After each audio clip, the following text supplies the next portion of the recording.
जो चकबंदी और जमाबंदी और हदबंदी, 3 तरह की बंदियां होती हैं।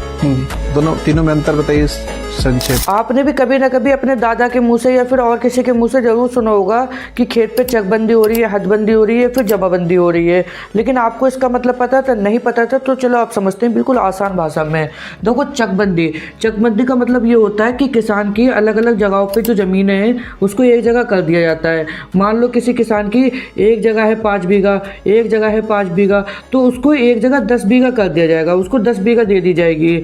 मतलब उसको आने जाने में भी दिक्कत ना हो, ट्रैक्टर को ले जाने में भी दिक्कत ना हो, इससे बहुत आसान हो जाती है फसल उगाना। फिर आती है हदबंदी।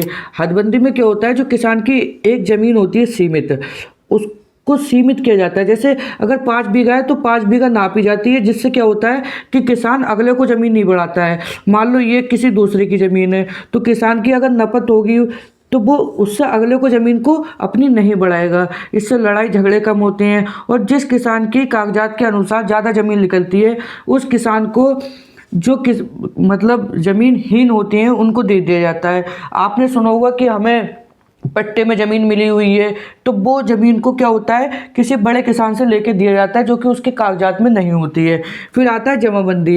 ये खासकर दस्तावेज होता है, एक किसान की पहचान होती है। अगर मान लो किसी को लोन लेना है ज़मीन के ऊपर, तो वो जमाबंदी का कागज़ लगता है, किसान का प्रमाण होता है, फसल वगैरह इत्यादि जो भी चीज़ें होती हैं वो जमाबंदी के अंदर आती हैं। आई होप एक छोटी सी वीडियो से आपको कुछ नॉलेज मिली होगी। अगर नॉलेज मिली हो तो follow for more video. Thanks for watching, bye.